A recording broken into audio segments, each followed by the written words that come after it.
Canción de Hielo y Fuego 5.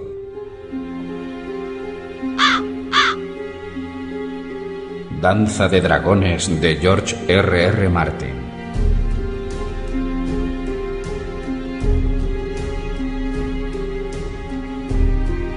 La novia díscola.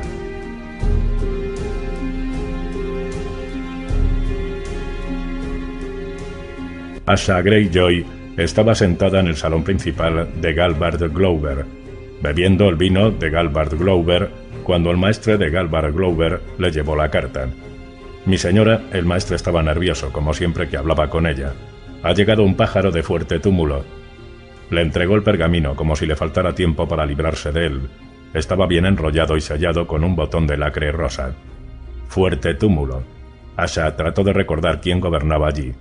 Algún señor norteño que no me tendrá ninguna simpatía, seguro.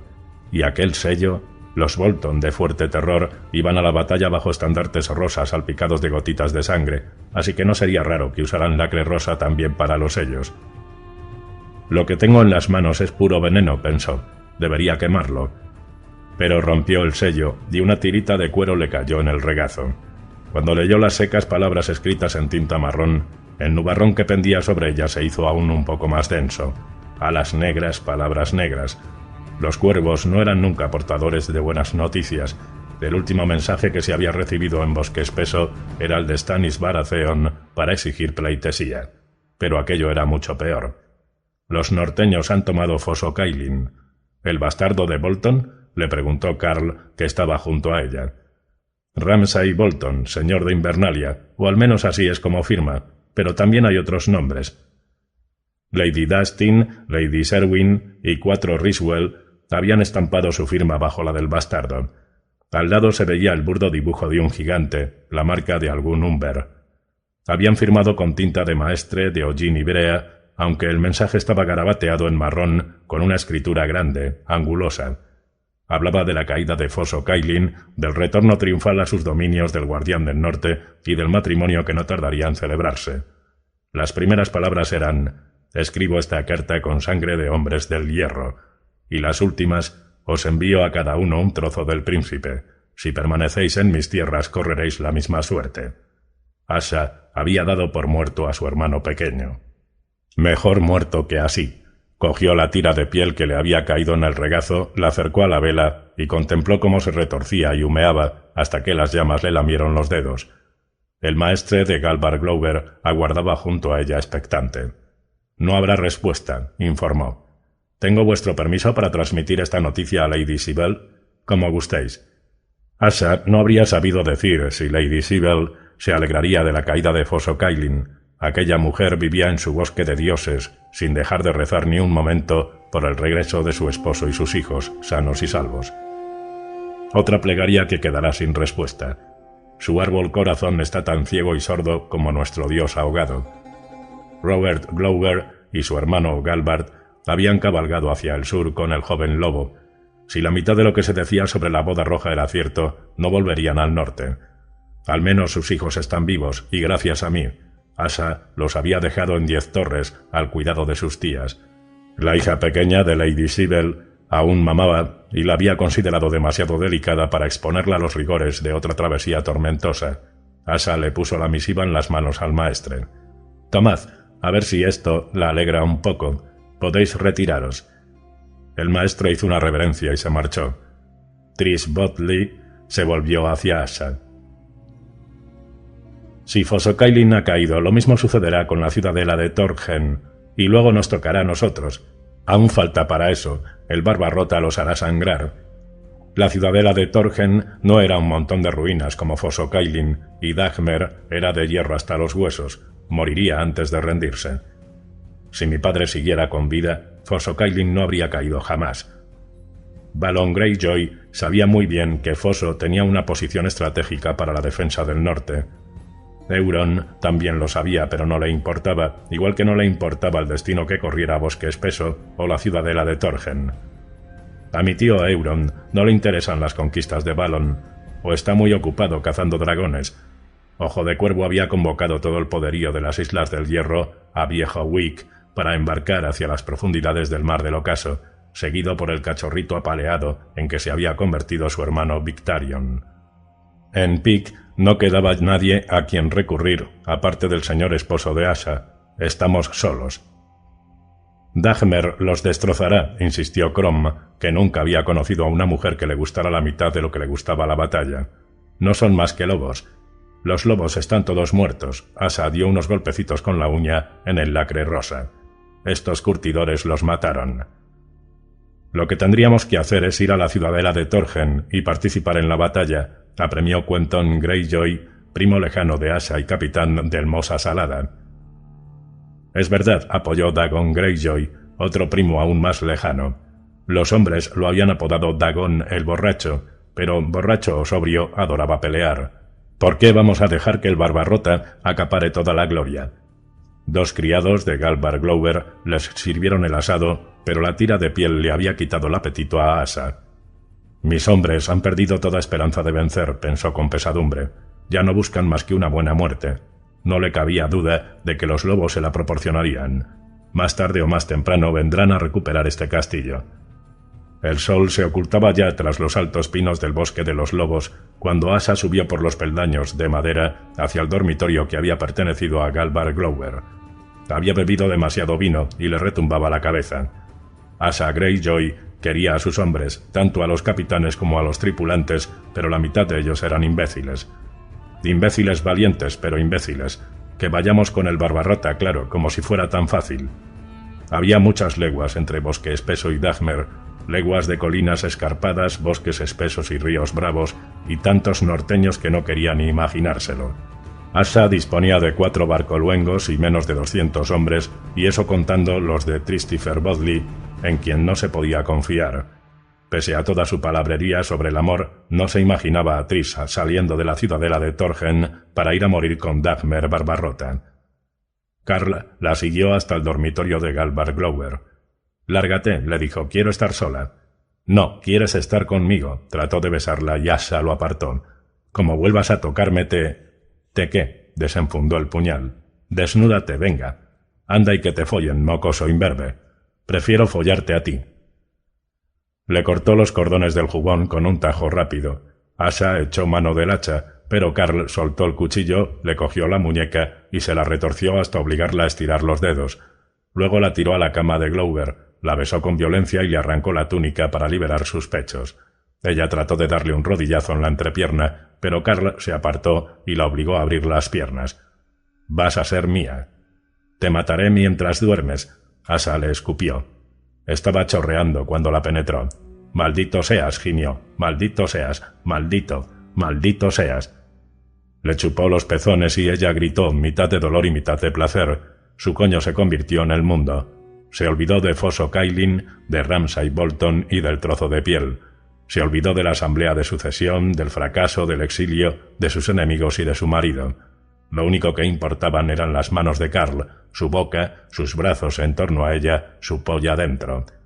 La penetró hasta que la hizo gritar, y luego otra vez hasta que la hizo llorar, hasta que por fin se derramó dentro de su vientre.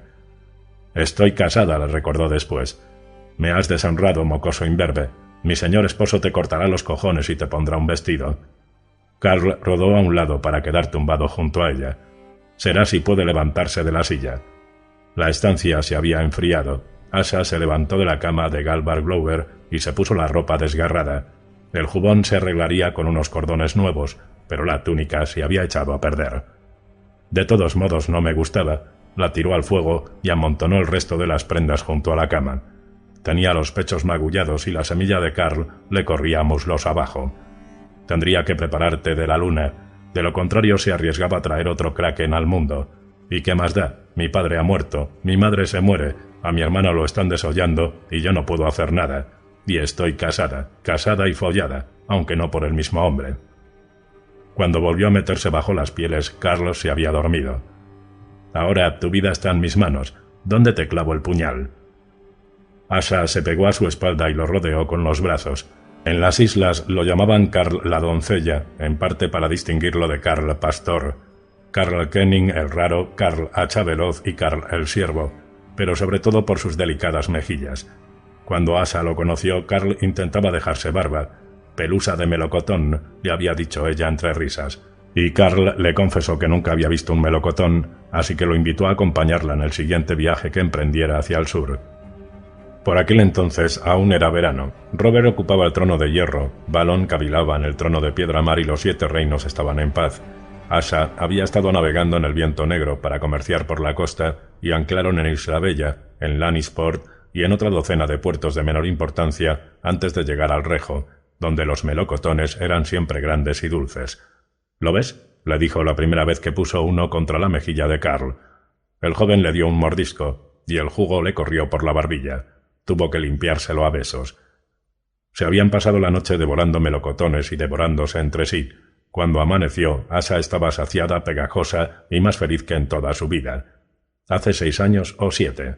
El verano era un recuerdo lejano, y hacía 3 años que Asha no disfrutaba de un melocotón. Pero seguía disfrutando de Karl. Los capitanes y los reyes no la apreciaban, pero él sí. Asha había tenido otros amantes. Unos compartieron su cama medio año, otros media noche. Karl la complacía más que todos juntos. Se afeitaba 2 veces al mes, sí, pero la barba frondosa no hace al hombre. A ella le gustaba sentir su piel suave en los dedos y el roce de su cabello largo y liso en los hombros. Le gustaba su forma de besar, su forma de sonreír cuando le acariciaba los pezones con los pulgares. El vello que tenía entre las piernas era de un color arena algo más oscuro que el de la cabeza, pero era una pelusa en comparación con la recia pelambre que ocultaba ella bajo la ropa. Eso también le gustaba, y que tuviera cuerpo de nadador, esbelto y atlético, sin una sola cicatriz. Sonrisa tímida, brazos fuertes, dedos hábiles y 2 buenas espadas. ¿Qué más puede pedir una mujer? De buena gana se habría casado con Karl, pero era hija de Lord Balon y él era plebeyo, nieto de un siervo. Demasiado humilde para casarse conmigo, pero no tanto como para que no le chupe la polla. Sonrió, ebria, se metió bajo las pieles y tomó su miembro en la boca. Karl se movió en sueños y enseguida se le empezó a poner dura. Asha no tardó en estar húmeda y él despierto. Se cubrió la espalda con las pieles y lo montó, clavándose en él hasta que no hubo manera de saber de quién era la polla y de quién el coño. En esa ocasión alcanzaron juntos el clímax. «Mi hermosa señora», murmuró después con la voz trabada de sueño. «Mi hermosa reina». «No», pensó Asha, «no soy reina ni lo seré jamás. Anda, duérmete». Le dio un beso en la mejilla, cruzó el dormitorio de Galbar Glover y abrió los postigos. La luna brillaba casi llena y la noche era tan clara que se veían las montañas, con las cumbres coronadas de nieve. Frías, desoladas e inhóspitas, pero tan hermosas con esta luz. Las cimas brillaban pálidas y cerradas como una hilera de dientes afilados. Las laderas y los picos más bajos se perdían en las sombras. El mar estaba más cerca, tan solo a 5 leguas hacia el norte, pero no lo veía, había demasiadas colinas en medio. Y árboles, demasiados árboles. El bosque de los lobos, como lo llamaban los norteños. Casi todas las noches se oían los aullidos de los animales que se llamaban en la oscuridad. Un océano de hojas, ojalá fuera un océano de agua. Bosque Espeso estaba más cerca del mar que Invernalia, pero seguía demasiado lejos para su gusto. El aire olía a pinos, no a sal. Al noreste de aquellas sombrías montañas grises estaba el muro, donde Stannis Baratheon había izado sus estandartes. «El enemigo de mi enemigo es mi amigo», decían los hombres. Pero esa moneda tenía otra cara. «El enemigo de mi amigo es mi enemigo».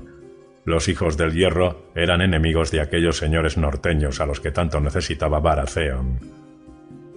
Podría ofrecerle mi cuerpo joven y hermoso, pensó, al tiempo que se apartaba un mechón de pelo de los ojos. Pero Stannis estaba casado, igual que ella, y era enemigo declarado de los hijos del hierro. En la primera rebelión del padre de Asha había aplastado la flota de hierro junto a las costas de Isla Bella y había sometido Granwick en nombre de su hermano. La muralla musgosa de Bosque Espeso rodeaba una colina de cima plana, coronada por la fortaleza con su torre de vigía en una punta que se alzaba 15 varas por encima de la colina. Al pie de su ladera estaba el patio amurallado con los establos, el corral, la herrería, el pozo y el redil. Todo ello defendido por una zanja profunda, un murete de tierra prensada y una empalizada de troncos. Las defensas exteriores formaban un óvalo siguiendo los contornos naturales. Había 2 puertas, cada una protegida por un par de torres de madera cuadradas y adarves en todo el perímetro. En la cara sur del castillo, el musgo crecía espeso en la empalizada y ascendía por las torres hasta media altura. A este y oeste había campos en los que crecían avena y alfalfa cuando Asha tomó el castillo, pero todo quedó aplastado durante el ataque. Una serie de heladas acabó con las cosechas que plantaron después, con lo que solo quedaban barro, cenizas y tallos mustios o podridos. Era un castillo antiguo, pero no fuerte. Ella se lo había arrebatado a los Glover y el bastardo de Bolton se lo arrebataría a ella. Aunque no la desollaría, no. Asha Greyjoy no se dejaría capturar con vida. Moriría como había vivido, con un hacha en la mano y una carcajada en los labios. Su señor padre le había dado 30 barcoluengos para capturar Bosque Espeso. Le quedaban 4, contando el Viento Negro, y uno era de Tris Botley, que se le había unido cuando ya huían los demás. No, no es justo. Pusieron rumbo de vuelta para jurar pleitesía a su rey. Yo fui quien huyó. Solo con recordarlo le ardía la cara de vergüenza.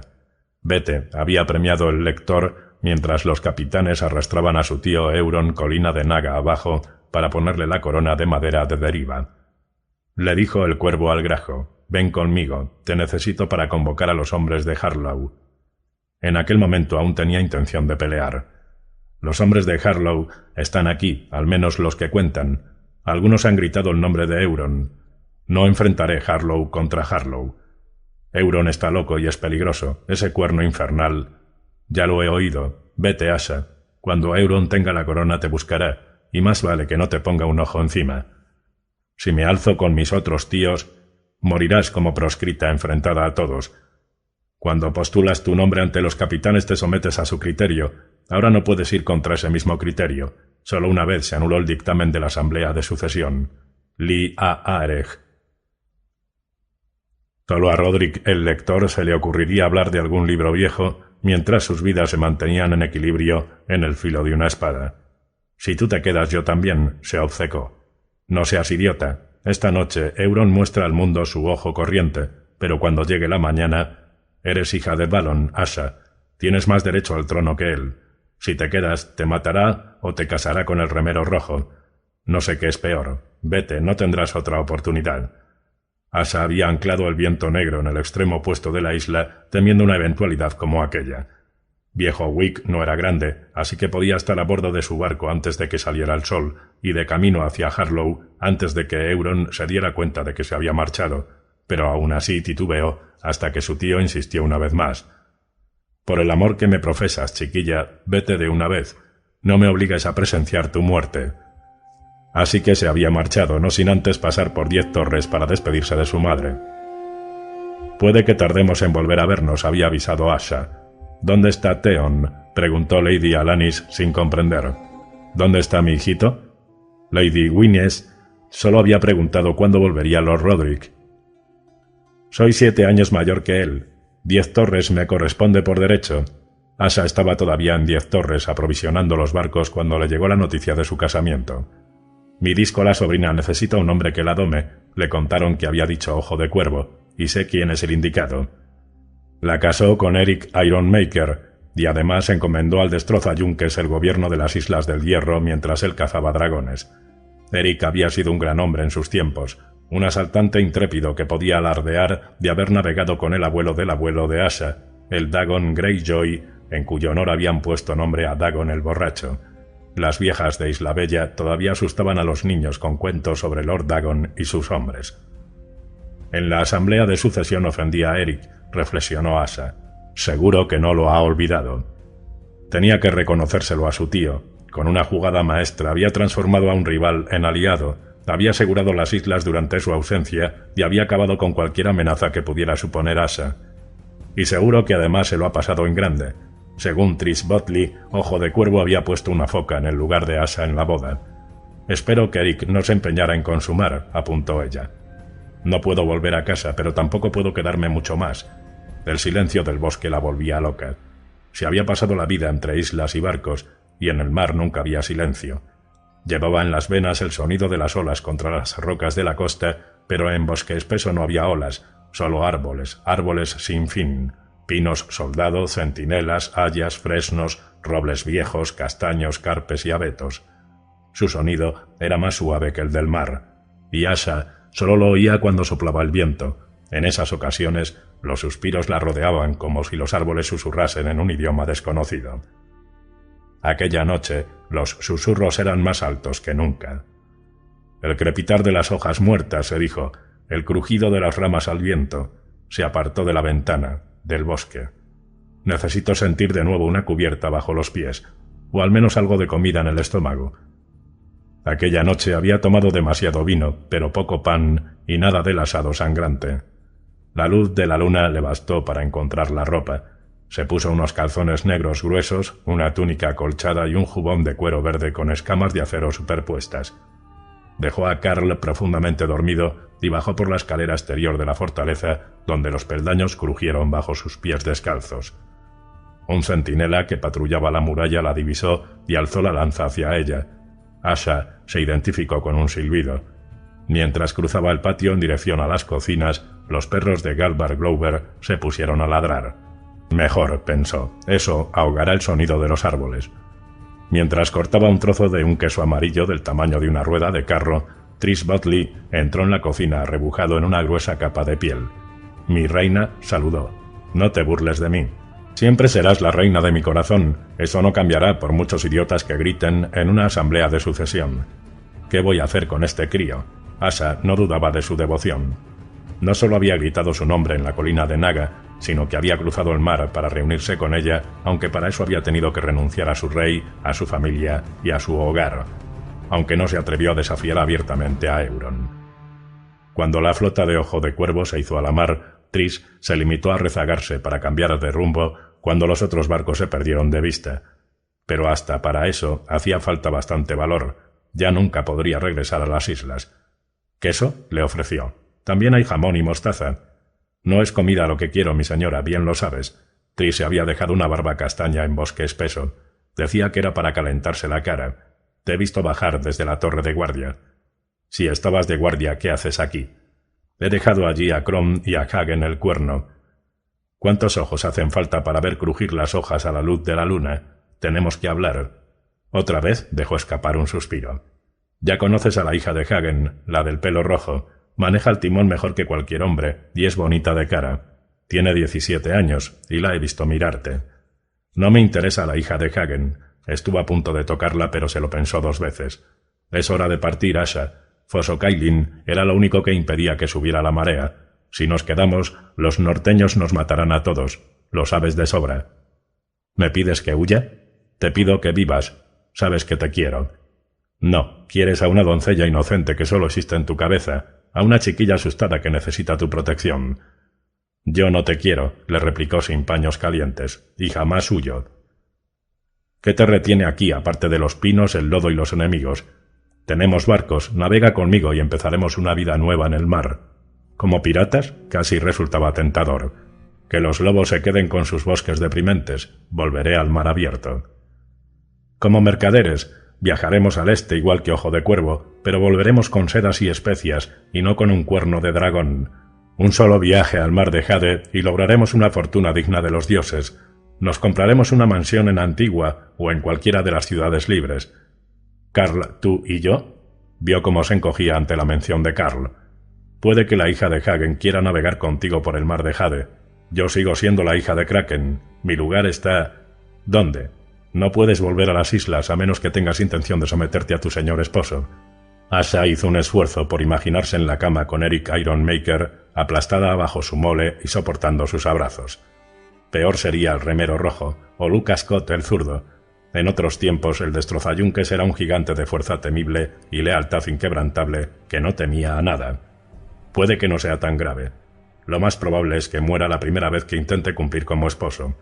Eso la convertiría en la viuda de Eric, mucho mejor que ser la esposa de Eric, o mucho peor, según cómo se lo tomaran sus nietos. Y mi tío. Al final todos los vientos me empujan de vuelta con Euron.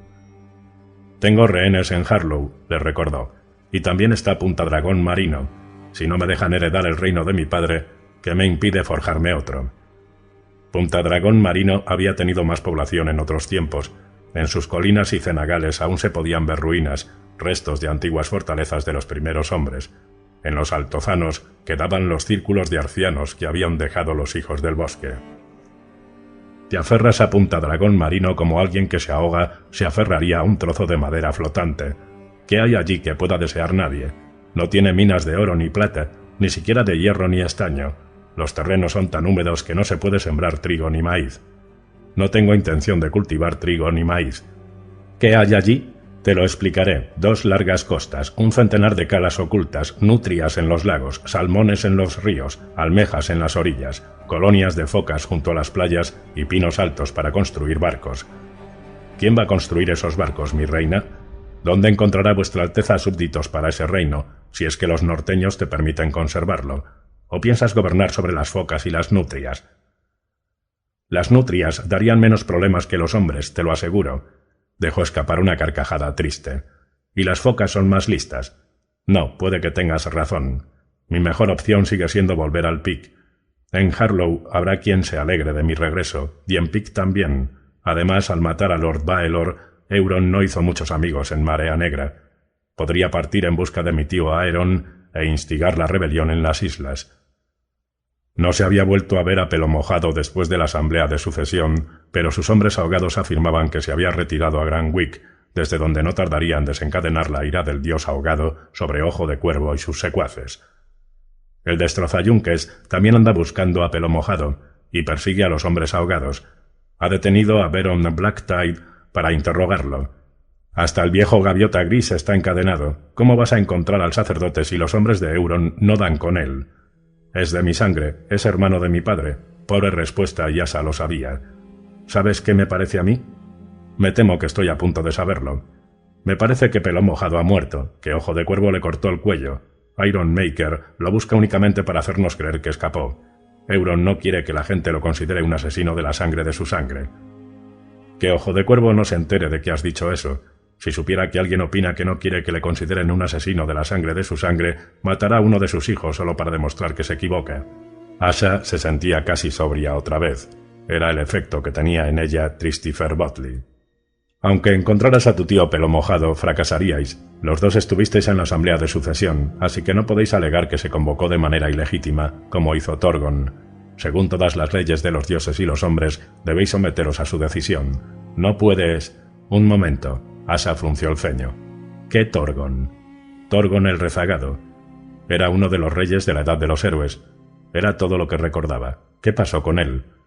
Torgon, Hierro Gris, era el hijo mayor del rey, pero el rey era anciano y Torgon inquieto, así que la muerte de su padre lo sorprendió mientras se dedicaba a saquear el Mander con su fortaleza del escudo gris como base de operaciones. En vez de avisarlo, sus hermanos convocaron a toda prisa una asamblea de sucesión, seguros de que uno de ellos llevaría la corona de madera de Deriva. Pero los capitanes y reyes eligieron a Urragon Goodbrother, y lo primero que hizo fue ordenar la muerte de todos los hijos del rey anterior. Así se hizo, y a partir de entonces pasaron a llamarlo Mal Hermano, aunque tampoco eran parientes suyos. Gobernó durante casi 2 años. Asa recordó el resto de la historia. Torgon volvió a su hogar, y afirmó que la asamblea de sucesión no tenía validez legal, puesto que él no había asistido.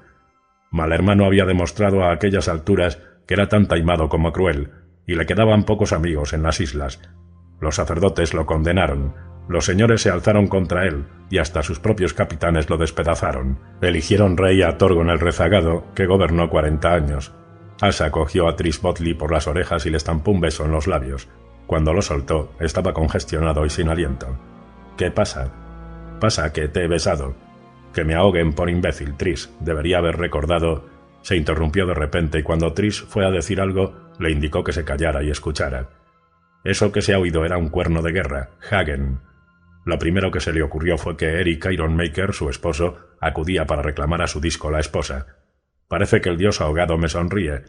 Yo me preguntaba qué podía hacer, y él me envía enemigos para que luche contra ellos. Asha se puso en pie y guardó el cuchillo en la vaina. La batalla viene a nosotros. Corrió al patio interior del castillo, seguida de cerca por Tris, pero llegó demasiado tarde. La pelea había terminado. Asa se encontró con 2 norteños que sangraban junto al muro este cerca de la poterna, vigilados por Lorren Hacha Larga, Jarl 6 Dedos y Lengua Amarga. Crom y Hagen los han visto saltar el muro, le explicó Lengua Amarga. ¿Solo eran 2? Preguntó Asa. 5. A 2 los hemos matado antes de que saltaran, y Jarl se ha cargado al otro en el adarve. Estos dos son los que han llegado al patio. Uno estaba muerto con los sesos untados en el hacha de Lorren, pero el segundo seguía respirando con dificultad, pese a que la lanza de lengua amarga lo había clavado al suelo en medio de un creciente charco de sangre. Ambos llevaban prendas de cuero endurecido, capa de tonos pardos, verdes y negros, y ramas con hojas entrelazadas en la cabeza y los hombros. «¿Quién eres?», preguntó Asa al herido. «Un Flint. ¿Quién sois vos?» «Asa, de la casa Greyjoy. Este es mi castillo. Bosque Espeso es el hogar de Galbard Glover, no de los calamares». «¿Sois más?», exigió saber Asa. Como no obtuvo ninguna respuesta, agarró la lanza de lengua amarga y la hizo girar, y el norteño gritó de dolor al tiempo que brotaba más sangre de la herida. «¿A qué habéis venido?» «La señora», dijo con un estremecimiento. «Por los dioses, parad. Veníamos a por la señora, a rescatarla. Solo éramos nosotros 5. Asa lo miró a los ojos. Al ver la mentira en ellos, se apoyó en la lanza y la volvió a girar. «¿Cuántos más hay?», preguntó. «Dímelo, estarás muriendo hasta que amanezca». «Muchos», sollozó el hombre al final. «Miles, 3000, 4... ¡Ah!». Le arrancó la lanza y se la clavó en el cuello para poner fin a las mentiras. Según el maestre de Galbard Glover, los clanes de las montañas eran demasiado pendencieros para unirse si no era bajo el mando de un Stark. A lo mejor no mentía, a lo mejor solo se equivocaba. Era un sabor que ella misma había probado en la asamblea de sucesión de su tío. «A estos 5 los mandaron para que abrieran las puertas antes del ataque principal», dijo. Lorren, Jarl, hizo a buscar a Lady Glover y a su maestre. «¿Enteros o ensangrentados?», quiso saber Lorren hacha larga. «Enteros e ilesos. Lengua amarga, sube a esa torre, maldita sea 1000 veces, y diles a Crom y a Hagen que vigilen bien. Si ven algo, allá sea una liebre, quiero enterarme». El patio de Bosque Espeso no tardó en llenarse de gente asustada. Los hombres de Asa estaban ocupados en ponerse la armadura o en subir a los adarves, mientras que los de Galbard Glover miraban a su alrededor con el miedo dibujado en el rostro y hablaban en susurros. Tuvieron que subir de la bodega al mayordomo de Glover, que había perdido una pierna durante la toma del castillo. El maestre no paró de protestar hasta que Lorren le partió la cara de un puñetazo con el guantelete. Lady Glover salió del bosque de dioses del brazo de su doncella. «Os advertí de que llegaría este día, mi señora», dijo al ver los cadáveres en el suelo. «Lady Asa, os lo suplico». El maestre se adelantó con la nariz rota goteando sangre. «Arriad los estandartes y permitidme que vaya a negociar por vuestra vida. Nos habéis tratado con justicia y honor, y así lo diré. Os cambiaremos por los niños». Sibel Glover tenía los ojos rojos de llorar mucho y dormir poco. «Gawain tiene 4 años, y me ha pedido su día del nombre, y mi hijita... Devolvedme a mis niños, y nada malo os sucederá, ni a vos ni a vuestros hombres». Aquello último era mentira, y Asa lo sabía bien. Sí, tal vez la canjearan y luego la mandarían en un barco a las Islas del Hierro, a los brazos de su amante esposo. Por sus primos se pagaría un rescate y también por Tris Botley y por unos pocos más, aquellos cuyos parientes tuvieran dinero para comprar su regreso. Para los demás, el hacha, la horca o el muro. Pero tienen derecho a elegir. Asa se subió a un barril para que todos la vieran. «Los lobos vienen a por nosotros y nos enseñan los dientes. Estarán ante nuestras puertas antes de que salga el sol. ¿Qué hacemos? ¿Tiramos las lanzas y las hachas y les suplicamos clemencia?» «No». Carl, la doncella, desenvainó la espada. «No», repitió como un eco Lorren hacha larga. «No», rugió Rolf el enano, un gigante que le sacaba una cabeza al siguiente hombre más alto de su tripulación. «Jamás». Y el cuerno de Hagen volvió a sonar desde las alturas, retumbando en el patio. «¡Aú!», aulló con un grito grave que helaba la sangre en las venas. Asa empezaba a detestar el sonido de los cuernos. El viejo Wick, el cuerno infernal de su tío, había asestado un golpe mortal a sus sueños, y en aquel momento el de Hagen anunciaba la que bien podía ser su última hora en la tierra. «Si he de morir, moriré con un hacha en la mano y una maldición en los labios». «A las murallas», ordenó Asa Greyjoy a sus hombres. Se dirigió a la atalaya seguida de cerca por Tris Botley. La edificación de madera era más alta por aquel lado de las montañas, sobresalía 10 varas por encima de los pinos soldado y los centinelas más altos de aquel bosque. «Allí, capitana», señaló Crom cuando llegó a la plataforma. Asa solo vio árboles, sombras, las colinas iluminadas por la luna y al fondo los picos nevados. De pronto se dio cuenta de que los árboles se acercaban. «Jojo», rió. Esas cabras montesas se han puesto capas de pino. El bosque se movía, avanzaba hacia el castillo como una lenta marea verde. Asa recordó un cuento que le habían contado de pequeña que versaba sobre los hijos del bosque y sus luchas contra los primeros hombres, cuando los verdevidentes convirtieron los árboles en guerreros. «No podemos plantar cara a tantos», dijo Tris Botley. «Podemos plantar cara a los que nos echen, chavalito», replicó Crom. «Cuantos más sean, mayor será la gloria. Compondrán canciones sobre nosotros. Seguro, pero ¿cantarán sobre tu valor o sobre mi estupidez?» El mar estaba a 5 leguas. ¿Era preferible quedarse a luchar tras los fosos profundos y la muralla de madera de bosque espeso? De mucho les sirvieron los muros de madera a los Glover cuando tomé su castillo. ¿Por qué van a serme más útiles a mí? Cuando llegue la mañana lo festejaremos en el fondo del mar. Crom acarició el hacha como si se muriera de ganas de usarla. Hagen bajó el cuerno. Si morimos con los pies secos, ¿cómo encontraremos el camino de las estancias acuosas del dios ahogado?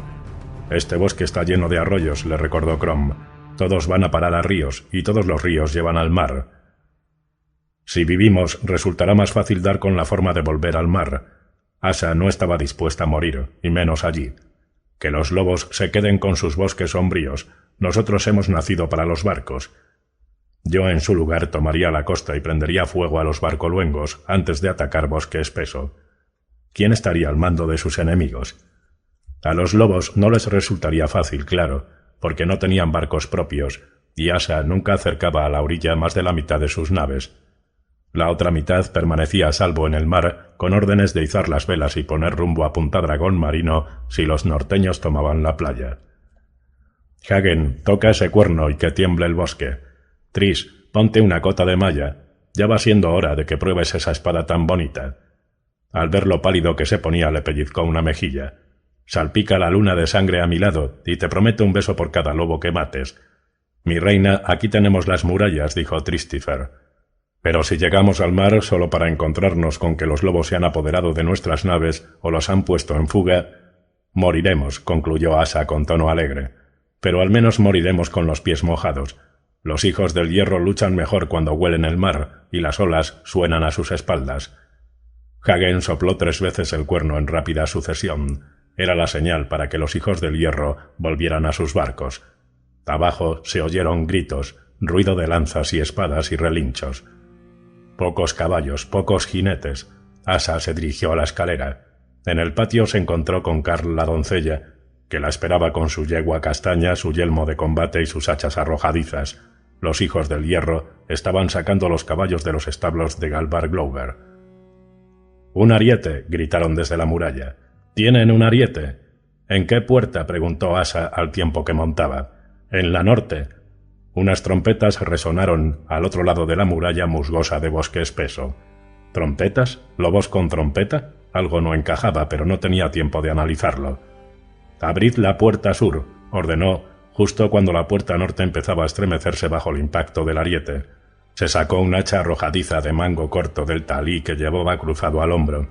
La hora del búho ha pasado, hermanos. Ha llegado la hora de la lanza, la hora de la espada, la hora del hacha. En formación. Volvemos a casa. Un centenar de gargantas gritaron «¡A casa!» y «Asa». Tris Botley galopó a lomos de un semental ruano para situarse junto a ella. En el patio, sus hombres formaron filas prietas con los escudos y las lanzas. Karl la doncella, que no montaba, ocupó su lugar entre Lengua Amarga y Lorren Hacha Larga. Hagen iba bajando por los peldaños de la atalaya cuando la flecha de un lobo lo alcanzó en la barriga y lo hizo caer de cabeza al patio. Su hija corrió hacia él entre alaridos. «Traedla», ordenó Asa. No había tiempo para el duelo. Rolf, el enano, subió a la chica pelirroja a su caballo mientras la puerta norte gemía bajo las embestidas del ariete. «Puede que tengamos que abrirnos camino entre ellos», pensó Asa, cuando la puerta sur se abrió de par en par. El camino estaba despejado. ¿Cuánto duraría? «Adelante», ordenó, y clavó los talones en los flancos de la yegua. Los caballos y la infantería iban ya al trote cuando llegaron a los árboles al otro lado del lodazal en que se había convertido el campo, donde los brotes muertos del invierno se pudrían bajo la luna. Asa ordenó a los jinetes que fueran en retaguardia para mantener en marcha a los rezagados y asegurarse de que nadie se quedaba atrás.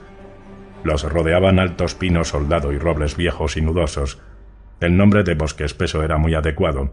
Los árboles eran gigantescos, oscuros, amenazadores en cierto modo, y sus ramas bajas se entrelazaban y crujían con cada soplo de viento, mientras que las más altas parecían arañar la faz de la luna. Cuanto antes nos vayamos de aquí, mejor me sentiré, pensó Asha. En lo más profundo de su corazón de madera, estos árboles nos detestan. Avanzaron hacia el sur y hacia el sudeste, hasta que perdieron de vista las torres de madera de bosque espeso y los árboles engulleron el sonido de las trompetas. Los lobos ya han recuperado su castillo, pensó. A lo mejor se conforman con eso y nos dejan en paz. Tris Botley galopó para situarse junto a ella. «Vamos en dirección incorrecta», dijo al tiempo que señalaba la luna a través del dosel de ramas. «Para ir hacia los barcos tendríamos que habernos desviado hacia el norte». «Primero hacia el oeste», insistió Asha. «Hacia el oeste hasta que salga el sol y luego hacia el norte». Se volvió hacia Rolf el enano y Rogon Barbarroya, sus mejores jinetes. «Adelantaos y aseguraos de que el camino está despejado. No quiero sorpresas cuando lleguemos a la orilla. Si veis lobos, volved para avisarnos». «Si no hay más remedio», masculló Rogon a través de su frondosa barba rojiza. Los exploradores se perdieron entre los árboles, y los demás hijos del hierro reanudaron la marcha, pero iban muy despacio. Los árboles les ocultaban la luna y las estrellas, y el suelo que pisaban era negro y traicionero. No habían recorrido ni 1000 pasos cuando la yegua de su primo Quentin metió la pata delantera en un agujero y se la rompió. Quentin tuvo que rajarle el cuello para que cesaran sus relinchos. «Tenemos que hacer antorchas», suplicó Tris. «La luz atraerá a los norteños». Asha maldijo y se preguntó si no habría cometido un error al salir del castillo.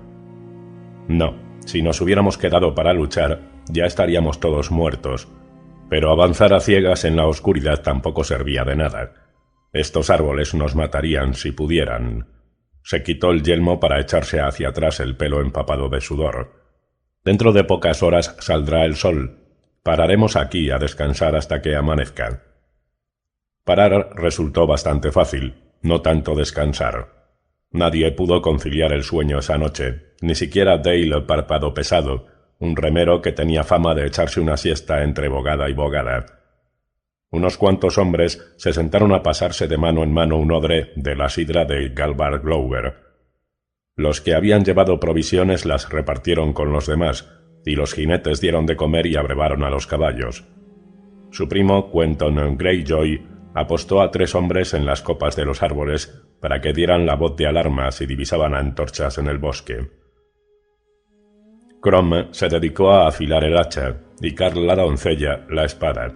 Los caballos pastaban la hierba muerta y los hierbajos de los alrededores. La pelirroja hija de Hagen agarró a Tris Botley por la mano para llevárselo entre los árboles, y cuando él la rechazó, eligió a Harl Seisdedos en su lugar.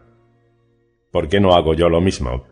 Sería bonito perderse por última vez entre los brazos de Carl. Tenía un mal presagio. ¿Volvería a sentir la cubierta del viento negro bajo los pies? Y si la sentía, ¿a dónde la llevaría?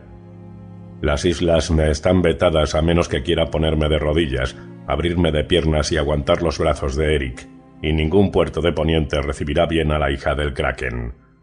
Podía dedicarse al comercio, como parecía querer Tris, o dirigirse a los peldaños de piedra para unirse a los piratas, o... «Enviaros un trozo de príncipe a cada uno», murmuró. «Prefiero un trozo de ti», sonrió Carl. «A ser posible, ese trocito tan tierno que está...» Un objeto salió volando de los árboles y cayó entre ellos con un sonido blando, pegajoso.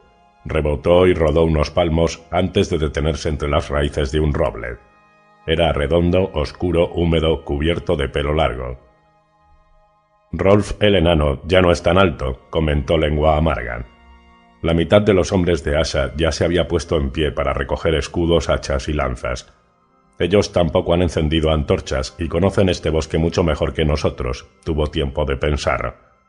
De repente los árboles estallaron a su alrededor y los norteños cayeron sobre ellos entre aullidos. Lobos. Aúllan como putos lobos. Es el grito de guerra del norte. Sus hijos del hierro respondieron con sus propios gritos y comenzó la batalla. Jamás existiría bardo capaz de componer una canción sobre aquella escaramuza. ningún maestre escribiría una crónica para los amados libros del lector. No ondeó ningún estandarte, no sonó ningún cuerno de guerra, ningún gran señor convocó a sus hombres para dirigirles unas últimas palabras cargadas de emoción. Lucharon a la escasa luz previa al amanecer, sombra contra sombra, tropezando con rocas y raíces, sobre una alfombra de barro y hojas podridas. Los hijos del hierro llevaban cotas de malla y corazas descoloridas por el salitre. Los norteños pieles, cuero y ramas de pino. La luna y las estrellas presenciaron su enfrentamiento mientras los iluminaban con la débil luz que se filtraba por el entramado que los cubría. El primer hombre que llegó hasta Asha murió a sus pies, con el hacha arrojadiza entre los ojos. Aquello le dio un respiro, lo justo para ponerse el escudo. «¡A mí!», gritó, pero ni ella misma sabía si estaba llamando a sus hombres o a sus enemigos. Un norteño apareció ante ella y blandió un hacha con ambas manos al tiempo que aullaba su ira sin palabras. Asha levantó el escudo para bloquear el golpe y se le acercó para hundirle el puñal en las tripas. El aullido del hombre cambió de tono durante la caída. Asha dio media vuelta para enfrentarse a otro lobo que la atacaba por la espalda y le lanzó un tajo bajo el yelmo.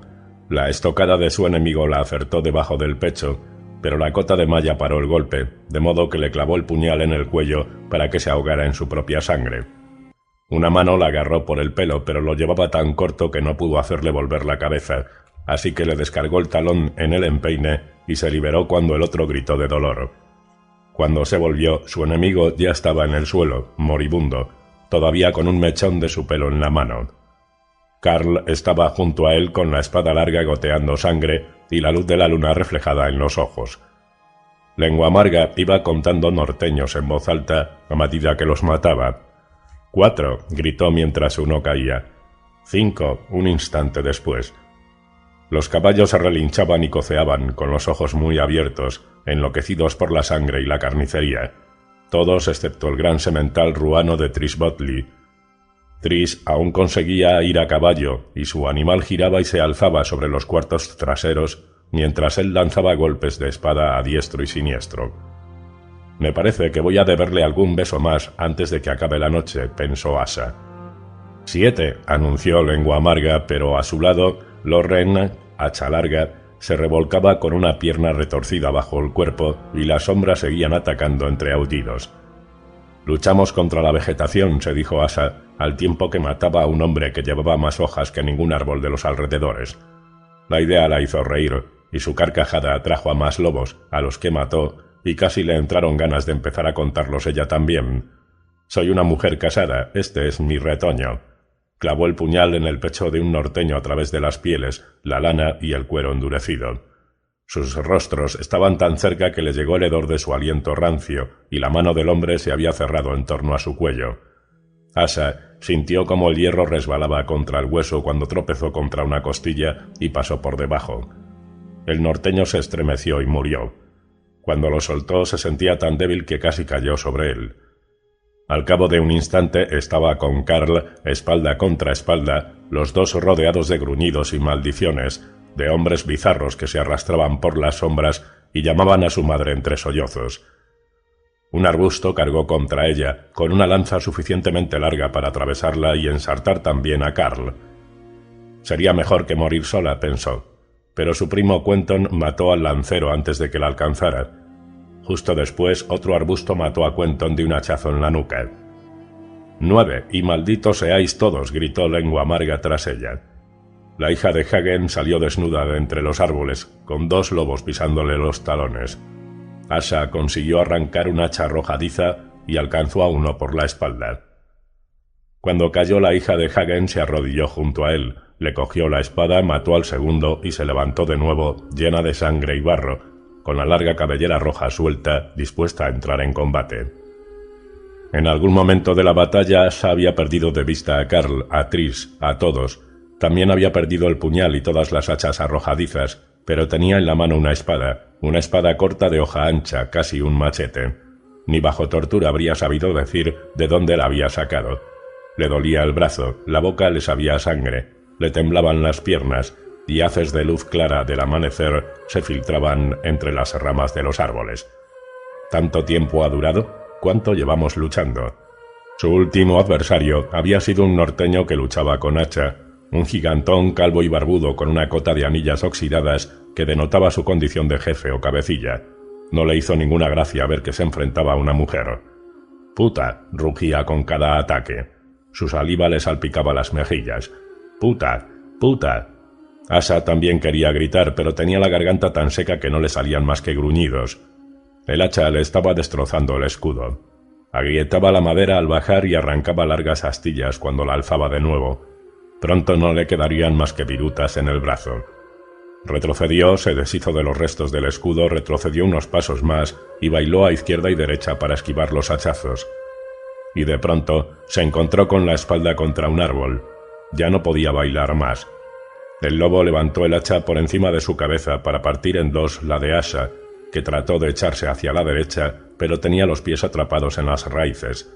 Se retorció, perdió el equilibrio y el hacha le rozó la sien con un chirrido de acero contra acero. El mundo se tornó rojo, luego negro, luego rojo otra vez. El dolor le subió por la pierna como un rayo. «Puto coño», oyó decir al norteño muy lejos mientras alzaba el hacha para asestar el golpe que acabaría con ella. En aquel momento sonó una trompeta. «No es posible», pensó. «En las estancias acuosas del dios ahogado no hay trompetas. Bajo las olas, las pescadillas aclaman a su señor haciendo sonar caracolas». Soñó con corazones rojos que ardían y con un venado negro de astas llameantes en un bosque dorado.